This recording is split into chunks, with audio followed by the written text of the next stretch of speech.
Kit ni Jella. Jelia. Woo, go! There's a time for us.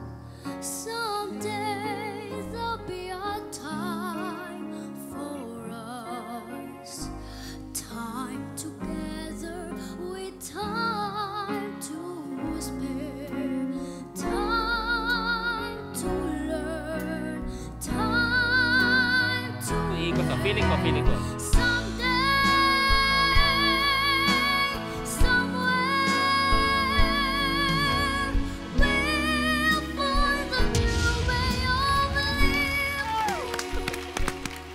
Tama ako! Tama ako!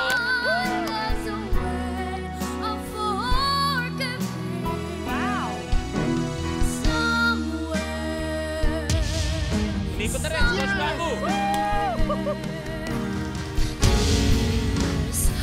Ito na! Ito na!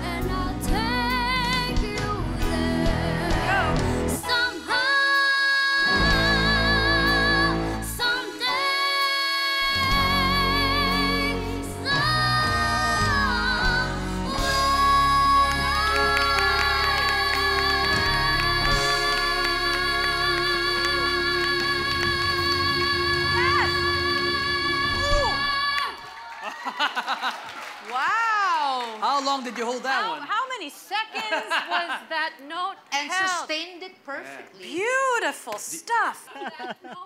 Tumayo balahibo ko. Hi there. Anong pangalan mo? Ako po ay si Jelia M. Vergara po. Ilang taong ka na, Jelia? 8 years old po. 8 years old. Wow. Oh my goodness. I need an 8-year-old on my team that sings like that. I love the vocal. A deserved 3-chair turn. Nararamdaman ko, medyo nag-iisip ka, am I Camp Kawain material? Alam ko, iniisip mo yun eh. Pero I think you are. I would love to have you in my team.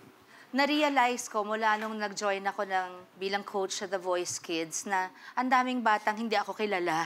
Kaya nagpapakilala po ako sa inyong mga bata. Ang pangalan ko po ay Sharon Cuneta. Papakitaan muna kita kasi ninenervyos ako sa mga nararamdaman ko na saan papunta to eh. Ako rin eh. Ako rin. Ito yung album kong Sharon Sings Valera na halos lahat ng kanta naging theme songs ng pelikula. At saka medyo bagong iyak ako dyan dahil kay Robin. Nabuko ako. Habang Ito tumatagal, mas marami ka tayong nalalaman. Oh no! Please stop me! Alam mo, 8 ka, hindi alam ng mga tao, kumakanta na ako bago mag Mr. DJ. Ganito, pag ako ang pinili mong coach, talagang lahat ng kaalaman ko mula nung 3 years old ako.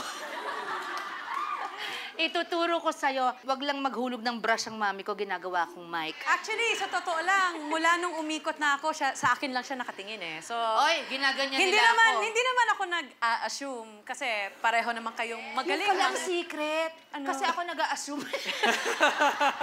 Hindi ako magiging assuming kasi ang pinili mong kanta, oo nga, it started out musical theater yung pinanggalingan ng kantang to. It came from West Side Story. Pero parang nag-crossover siya sa, parang naging pop song na rin ang Somewhere. And you sang it so well na wala kang ginagaya, yung boses mo lang. At ang haba mong mag-sustain ng yung pinakahuling nota.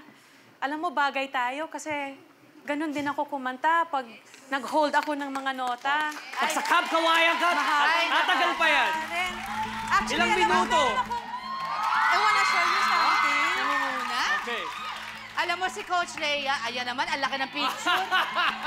Natalo na naman ako.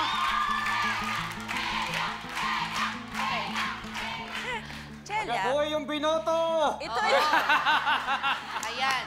Hindi, ito yung pinakaunang album ko ever. Plaka, katulad ng pinakita ni Coach Sharon. Ganyan pa kalaki? Small Voice.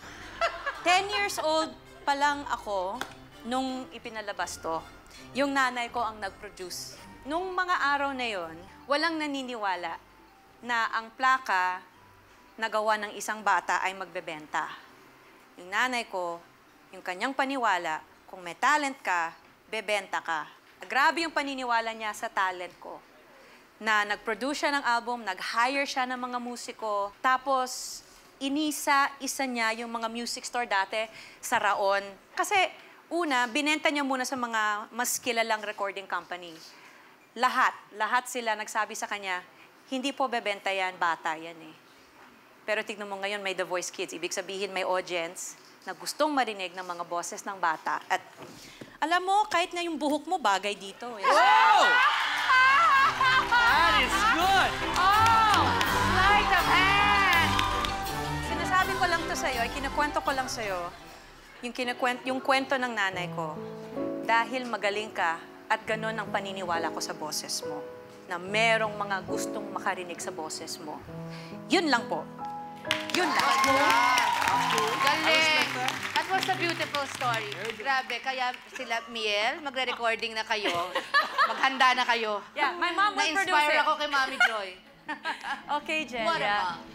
Sino ang pipiliin mong coach ngayon? Napupunan ko bang coach ay si... To me, Daddy!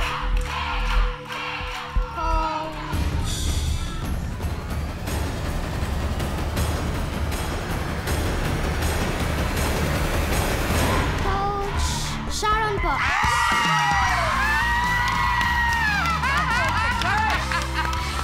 Biruin mo nga naman. I tried! I tried! Mo naman. Diyos ko, laki ng utang na loob ko sa'yo. Ako pinili mo. Akala ko si Coach Lea na sure ako.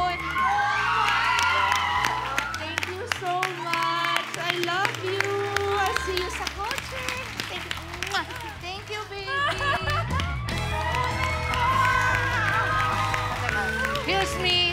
Excuse me, can I have Coach Bamboo's music, please? Yes! Okay. Ayan!